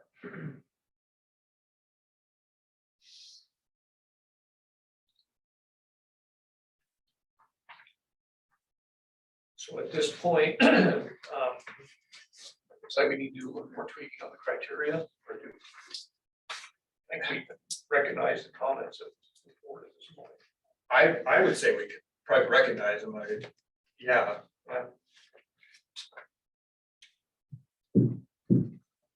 So you want to take action? I would Yeah, like I to think get that'd be this great. before the board. Yeah. Once we get the board's blessing on this, we can really roll up our sleeves and start looking at the siting process itself here. So I guess a motion to accept the criteria with adjustments to the primary topics we discussed about today. I'd make that motion. Second, Do we have a summary list of what those are, the primary things that we were making adjustments for? I know, Dwight's been taking notes. Yeah, we've been taking notes. I'm not sure if we can encapsulate them all right now, but, you know, I think, you know, generally speaking, I always do this. I have notes on all kinds of pieces of paper. But, you know, definitely, and a lot of this kind of comes in within the narrative of the criteria. So for instance, on, you know, ensuring that we're considering consultation with the Warm Springs tribe within the cultural resources. This also came out to federal lands consultation, specifically BLM. Looking at recreational resources, kind of adding that within the narrative of those, you know, of those criteria where that would apply.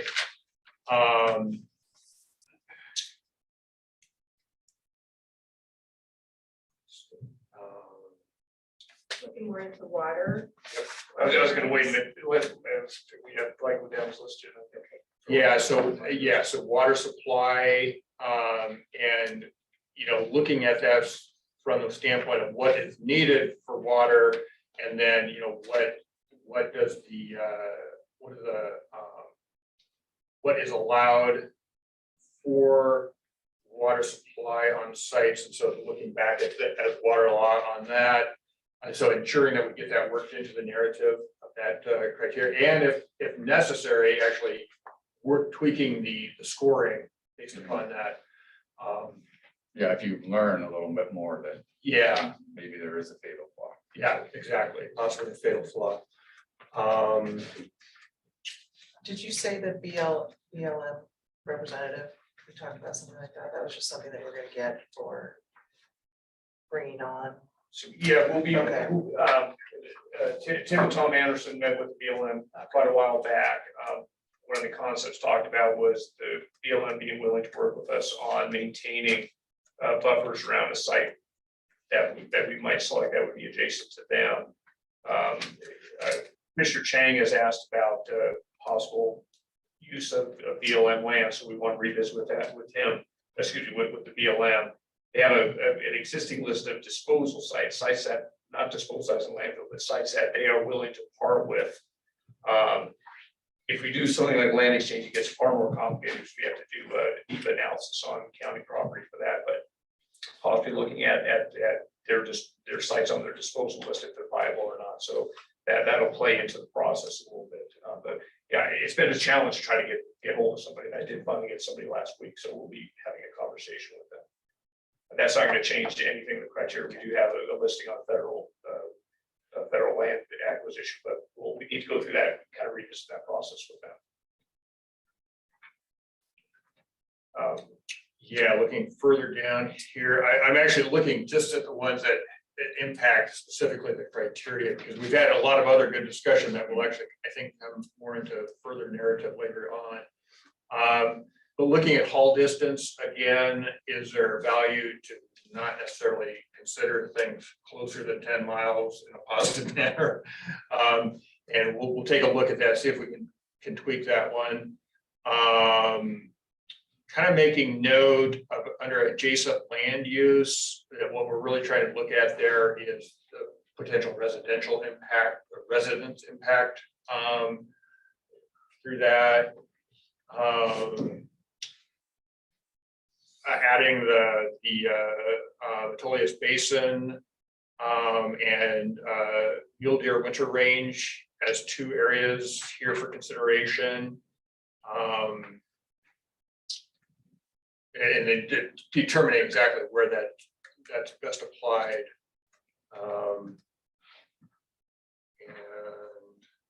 And then also the recreational, and I think I kind of noted that, but working that into the narrative.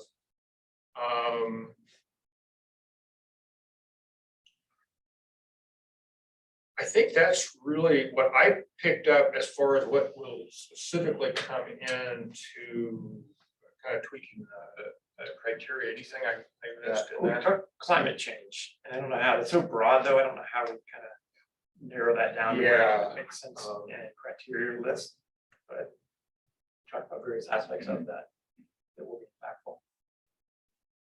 I think one person mentioned utilities. On the chat. Yeah, I think that's something we would evaluate when we get down for those sites. When I made the comment earlier, we're gonna have probably list over 100 sites to get into things to that specific detail would be a challenge. And then I mentioned irrigation ditches. Recognize that the landfill will not be visited by the general public. Okay, so it's not like when we run 150, 200,000 vehicles through that landfill. That's not all going out there. They're still coming here, and it's just a truck that's going out there, or a number of trucks. But from a utility standpoint, it changes, what we might need for water and electricity and whatnot. So one thing, on the irrigation ditches, canals, I guess I'm a little curious on those. I mean, particularly canals, those are on district right of way primarily, aren't they, as opposed to easements or anything like that? So they would divide a parcel. So so that parcel wouldn't even be considered if it's got a. Unless you could move it, you'd have to have a gravity flow.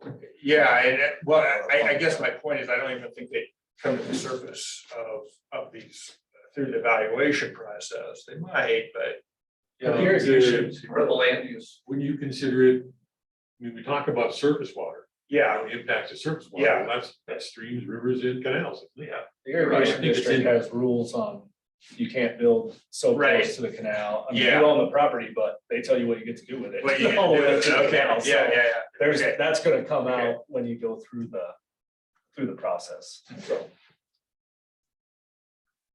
Okay, so you're not gonna attempt to move ditches. But you're saying, Robin, I mean, you can have a 5-acre site that might have a canal going through it or going on the edge of it somewhere that effectively, they have a right of way, but it's owned on both sides by one owner, right? That's kind of what you're doing. Exactly that scenario. Yeah, it's possible you could negotiate some, but it would be complicated. It would be quite complicated. Or if you're trying to bundle sites. It might just be a question, is there an irrigation canal on this property? Yeah. There's just somehow not Yeah. coming up. It's not showing on a map or something. Yeah, the districts are right now, trying to pipe as much as possible for the water conservation issue. So that, a lot of that will be happening over the next 7-8 years, and that could impact the site if, we select a site that has a lot of canals on it, or any canals. Yeah. I think where we'll probably end up going with that is current land use, somewhere how to work that into kind of the current land use. For those areas.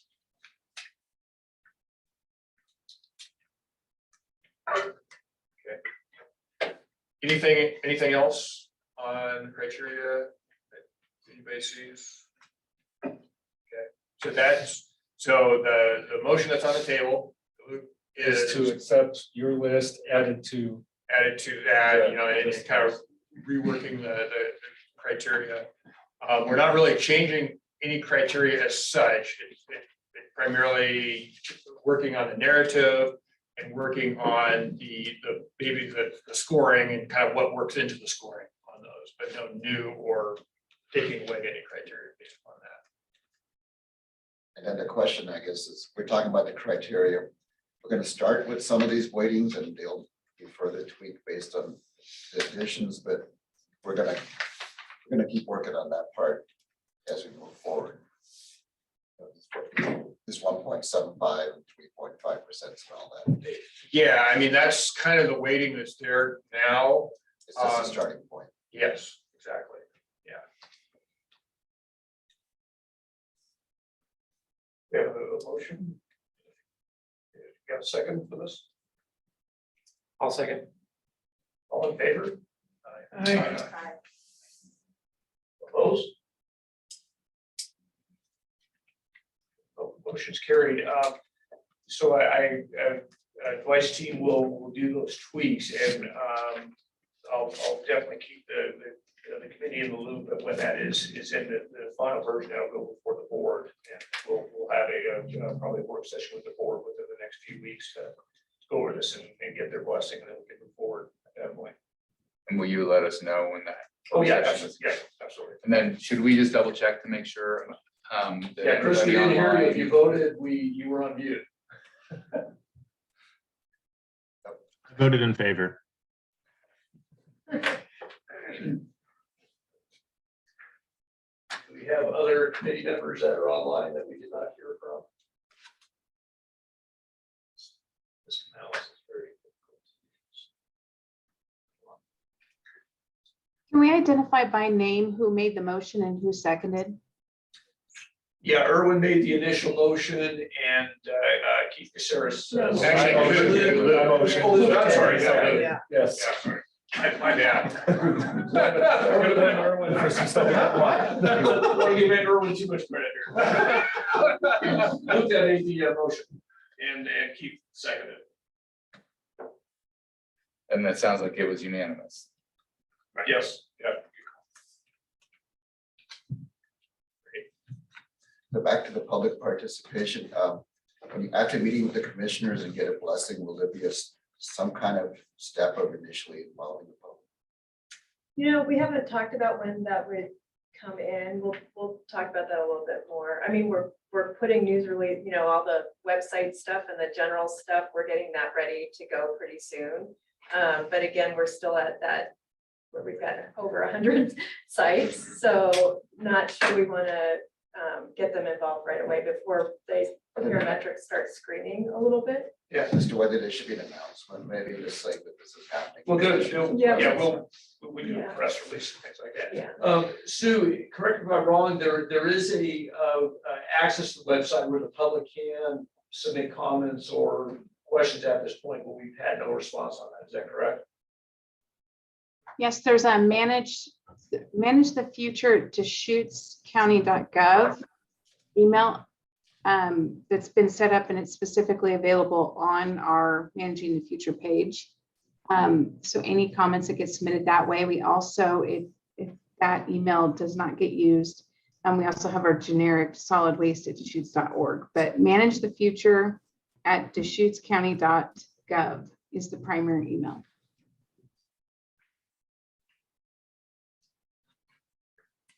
I suppose if it's presented at a public meeting, maybe you'd have to with the county commissioners. So there might be some press there who would pick up on that. Oh, I'm sure they monitor the agendas. So the next steps, 2 minutes left here. So we had the motion to accept and we'll make the updates to the criteria.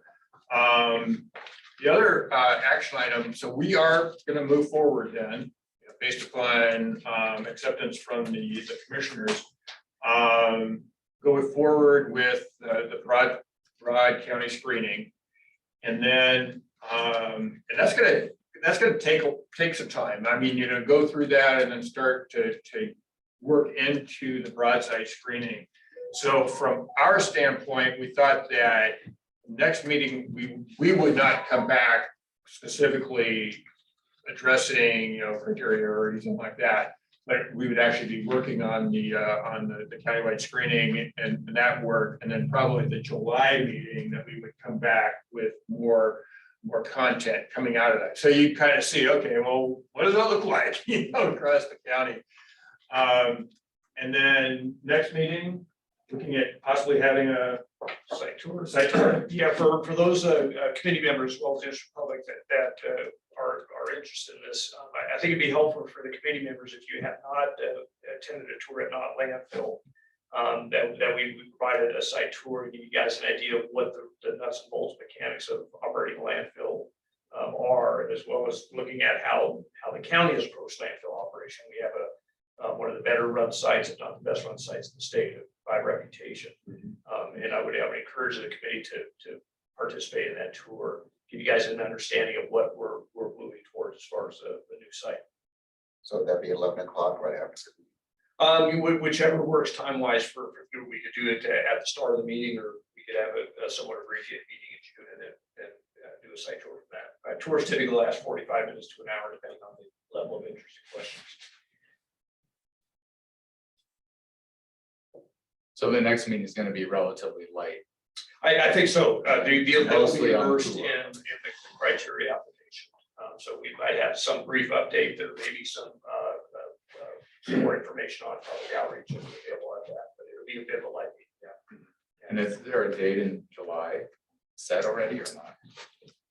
Susie, I see, yeah, I see for June on the agenda, but. I think Yeah, it's always the she's third doing 'em. Tuesday. So it's gonna be the 19th. Yep, July 19th from 9 to 11. And for those that came to the wrong location for starts, will we be holding meetings here until we start realizing we may have capacity issues here, and then we'll have to look for another venue, but for the time being, we'll be having meetings here at the road apartment.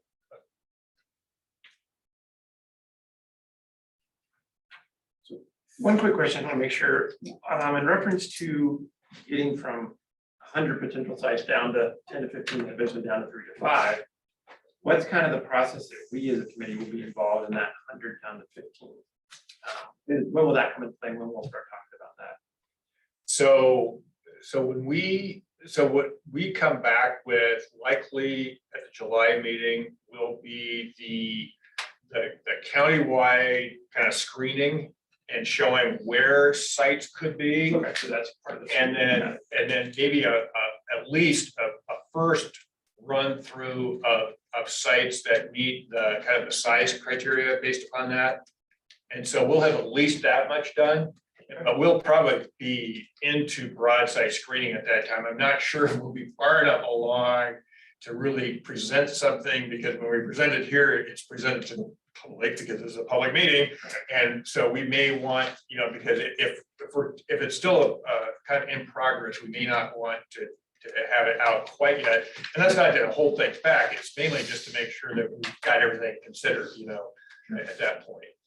But then I would say that definitely by August and then into September, we will have, well into that broad site screening, and, probably by September, be down to, roughly the 15 sites. That would be my goal in this.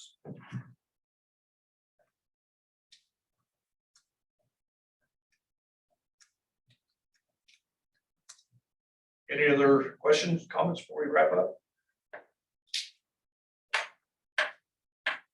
Thanks all for attending and participating, those online as well as live here, and meeting is adjourned. Thank you. Thanks. Thank you.